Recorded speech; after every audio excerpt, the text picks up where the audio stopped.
Welcome to Makuyuni Wildlife Park, a newly established park managed by the Tanzania Wildlife Management Authority, TAWA.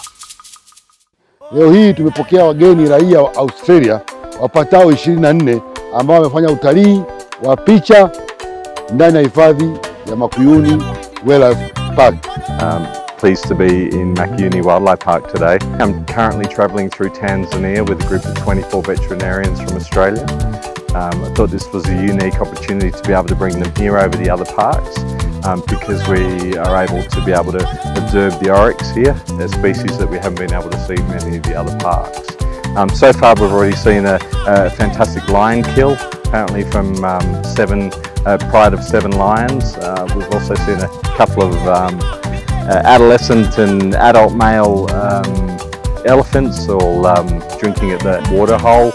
And so we're just enjoying a really nice lunch here. It's been a fantastic location to be able to do it, and the staff here have been really helpful in being able to secure a site for us safely so we can enjoy our lunch and try out this new experience in Tanzania.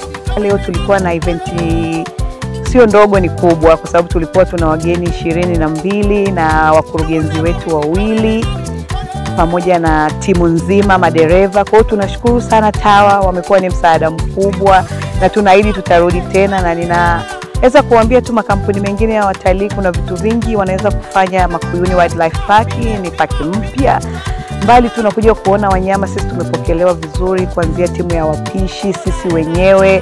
Yani ninachoweza kusema asanteni sana TAWA, na tunawaahidi kama Safari HQ tutakuja zaidi kwa hichi mlichotuonyesha, na ninawakaribisha pia makampuni mengine wajaribu na wao wataona hichi ninachowaeleza hapa. Asanteni sana.